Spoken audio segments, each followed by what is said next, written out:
दिल्ली में आपकी सरकार होते हुए भी ये बात हजम नहीं हो रही। भाई देखो संजय चौधरी, मुझे तो नहीं हो रही। चौधरी साहब। अमिताभ जी, इसके पहले भी जब लोकसभा का चुनाव हुआ था तो अभी तो व्यक्ति समाजवादी पार्टी में गए हैं। पिछली बार तो उत्तर प्रदेश में नंबर 3 जो पॉलिटिकल पार्टी थी वो नंबर 2 पॉलिटिकल पार्टी के साथ आई थी। समाजवादी पार्टी और बसपा मिलकर लड़े थे भारतीय जनता पार्टी के खिलाफ, और हमने तब भी देखा था कि रिजल्ट आने के बाद लोगों ने कहा था कि ईवीएम हैक हो गई है, और जिन्होंने लड्डू के ऑर्डर दे दिए थे वो लड्डू हलवाई के यहां से उठ के पॉलिटिकल पार्टी के ऑफिस में नहीं पहुंच पाया। अरे तो लड्डू वाले को कभी नुकसान नहीं होता, हलवाई को। अरे आपको नहीं, इनको दे देगा, कोई तो जीतोगे उसी को बेच देता है। हाँ, हलवाई बड़ा समझदार है। अमिताभ भाई, उस समय उत्तर प्रदेश के पॉलिटिकल पंडित इस बात का तर्क दे रहे थे कि राम जन्मभूमि के संघर्ष के दौर के चरम में भारतीय जनता पार्टी के चुनावी रथ को समाजवादी पार्टी और बसपा ने मिलकर रोक दिया था। अगर उस समय रोक दिया था तो 2019 में भी हम रोक देंगे। ये हमने देखा था, ये हमने सुना है, और बहस में बहुत बड़े राजनीतिक पंडित इसको कह रहे जी। ठीक। लेकिन उत्तर प्रदेश के चुनाव परिणामों ने उस समय भी उस बड़े संजय भाई, ठीक है, मैं अशोक पांडे जी जुड़ गए, उनके पास चल रहा हूं। लेकिन एक बात मैं निवेदन करूं, मेरा प्रश्न ये था ही नहीं जो उत्तर धर्मेंद्र जी ने दिया या जो उत्तर संजय चौधरी जी ने दिया। मेरे दोनों दोस्तों से ये प्रश्न ही नहीं किया। मैं तो बड़ा ऐसा प्रश्न किया था जो एटा इटावा फरुखाबाद गांव चौराहे खेत में मेड़ पे बैठा आदमी समझ ले। ये ज्ञान चर्चा थोड़ी ना है। मैंने पूछा कि जो लोग कल तक घुटनों के बल चल रहे थे, कोर्निश कर रहे थे, वो आज सारे बटन खोल दिए कमीज के, कमीज ही फाड़ दी। बोले कौन है माइका लाल, बता देना छेनू आया था। ये ताकत का इंजेक्शन कहां से लाया? इतनी बात पूछी, आप लोग क्या क्या जवाब दे रहे हो? नहीं सीधी ना, ये सीधी ना, इसका गठबंधन से क्या लेना देना? नाम आप ही ने लिया।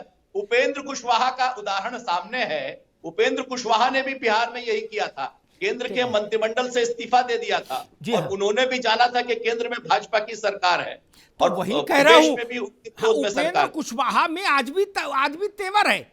वो कभी घुटनों के बल नहीं चले, मंत्री थे तब भी नहीं चले, इसीलिए तो चल नहीं पाए। देखो राजनीतिक परिणाम क्या भोगा उन्होंने अमिताभ भाई, राजनीतिक परिणाम का भी तो विश्लेषण होना चाहिए। नहीं, आपकी गलतफहमी। जेडीयू के कार्यकारी अध्यक्ष हैं, संसदीय बोर्ड के, और क्या चाहिए? उनकी हैसियत कम है क्या राजनीतिक?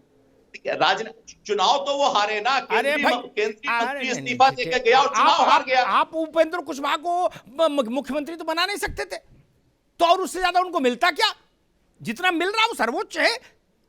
सत्तारूढ़ गठबंधन है जिसमें उनकी पार्टी का अध्यक्ष है, मुख्यमंत्री है, उसको वो सदारत कर रहे हैं, और क्या लेंगे? ठीक बात है। अशोक पांडे जी, ठीक। अरे रुको भाई, रुको एक मिनट। और केंद्र में मंत्री होने में बहुत बड़ा अंतर है। ये वैसे ही ठेठ अंतर है जो कन्नौज में, इटावा में और फर्रुखाबाद में बहुत अच्छी तरह से समझ लिया जाता है कि राजनीति में केंद्रीय मंत्री होना और कार्यकारी अध्यक्ष होना एक क्षेत्रीय राजनीति में बहुत बड़ा अंतर। ठीक है। अशोक पांडे जी के पास जाने से पहले एक बात और कह दूं, संजय चौधरी जी ने कही, जितने 35 साल मेरे मंत्री दोस्त रहे उनमें 20% हटा दीजिए जिनकी कोई हैसियत रही, जिनके कहने से कुछ हुआ। बाकी मंत्री क्या करते हैं हमको पता है। बाहर बैठ के मूंगफली खाने से बजाय अंदर खाने लगते। ना उनके पास फाइल आ रही, ना उनको किसी निर्णय में शामिल किया जा रहा। मूंगफली खा रहे भाई साहब। बंजर भूमि विकास मछली पालन मंत्री है, हमको बता रहे हो आप? अभी उत्तर प्रदेश में हम पूछ ले कि मुझे बताइए 5 मंत्रियों के अलावा छठा बता दीजिए जिसके टेलीफोन पर कलेक्टर आ जाए और कप्तान आ जाए। किसी जिले का कलेक्टर कप्तान आ जाए तो रिसीव करने नहीं आता आदमी, सीओ को भेज देता कि जाओ। मैं नाम नहीं लेना चाहता, यहां बदमजगी हो जाएगी नाम लेकर। मैं ले सकता हूं, सारे मेरे मित्र से, मैं नाम नहीं लेना चाहता। ये धर्मेंद्र बैठे, इनकी पार्टी की सरकार थी। अखिलेश यादव, शिवपाल यादव, आजम खान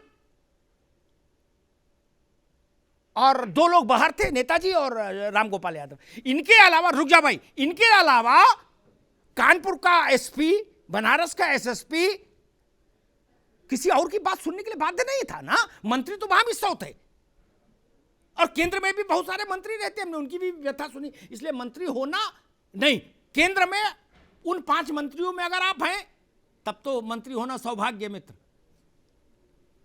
नहीं तो ये बहुत बड़ा बोझ है। क्या न कह सकते न सह सकते, है ना।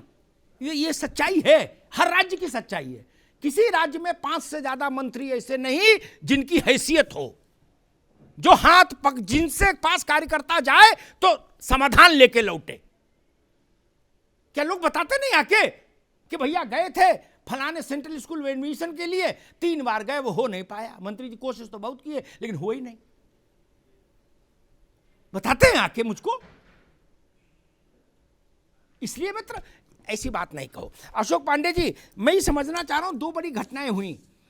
एक, मुख्यमंत्री जी ने निर्णय लिया कि वे अयोध्या से लड़ेंगे। जब से बीजेपी अयोध्या आंदोलन, जी आवाज आपकी कम आ रही कुछ। अरे दादा, अब सुन लीजिए ध्यान से, अगर सुन सकते हैं तो फिर कुछ और विकल्प सोचेंगे। 2 बड़ी घटनाएं घटी। मुख्यमंत्री योगी आदित्यनाथ ने निर्णय लिया कि अयोध्या से चुनाव लड़ूंगा। जब से भाजपा ने अयोध्या को अपने एजेंडे में लिया पालमपुर अधिवेशन से, तब से लेकर आज तक पहली बार ऐसा हो रहा है कि भाजपा का कोई इतना बड़ा चेहरा अयोध्या से चुनाव लड़ रहेगा। अन्यथा अयोध्या बड़ी थी लेकिन चेहरे हमेशा छोटे रहे वहां। एक, दूसरा, केंद्र में भाजपा की सरकार होते हुए भी लखनऊ की भाजपा में, उत्तर प्रदेश की भाजपा में इतनी बड़ी भगदड़ क्यों हो रही है? क्या केंद्र की जो सरकार है उसकी ओर नहीं देख रहे ये लोग? अरे चुनाव तो यूपी में हो रहा है, देश में तो अभी हो नहीं रहा। 24 तक तो सरकार है ना मोदी जी की। फिर ये भगदड़ क्यों? ये 2 सवाल हैं। अगर आवाज पहुंची हो तो इन पर रिस्पॉन्ड करिए भैया। देखिए अमिताभ जी, ऐसी बात है, ये जो नेता छोड़ के जा रहे हैं जी, ये जब भारतीय जनता पार्टी में आए थे तब तमाम तरह की इनकी आकांक्षाएं बलवती थीं, और योगी राज में योगी जी ने इन सबकी जो वो महत्वाकांक्षाएं थीं उनको पूरा होने नहीं दिया।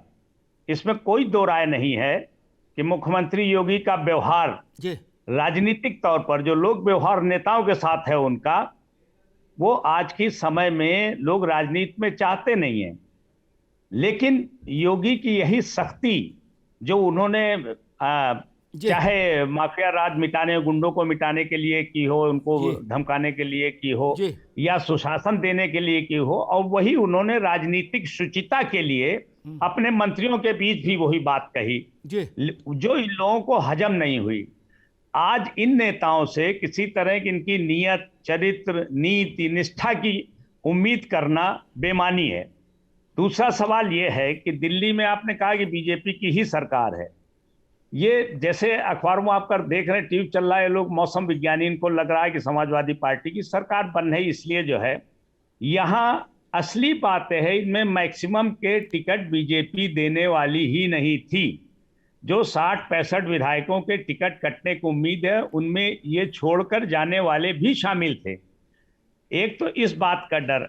दूसरी बात जो आपने कही कि योगी जी ने अयोध्या क्यों चुना, अयोध्या का इतिहास है, अभी से नहीं, भगवान राम के समय से अयोध्या ने कभी जाति पर वोट नहीं दिया। ये ब्राह्मण बहुल कॉन्स्टिट्यूंसी होते हुए भी आज तक केवल 3 ब्राह्मण वहां से विधायक बन पाए, और वो भी सबसे बड़ी बात है वो तीनों ब्राह्मण समाजवादी पार्टी से जीते। तो अयोध्या जो है शायद योगी जी ने इसीलिए चुना, एक तो संदेश पूरे प्रदेश में जाएगा कि भाई हम जो है, जो दूसरी बात अभी आपने कही थी कि वो राम के सहारे हैं, राम के सहारे मतलब है तो राम के दरवाजे जाए बिना राम का सहारा मिलने की उम्मीद कम है। इसलिए योगी जी ने अयोध्या को कर्म क्षेत्र बनाया, वहां से चुनाव लड़ेंगे और इसका एक संदेश भी जाएगा। जो वातावरण बन रहा है उस वातावरण में ये संदेश जाना जरूरी है कि हम जो है हिंदुत्व की राह पर चलेंगे। ठीक अशोक जी।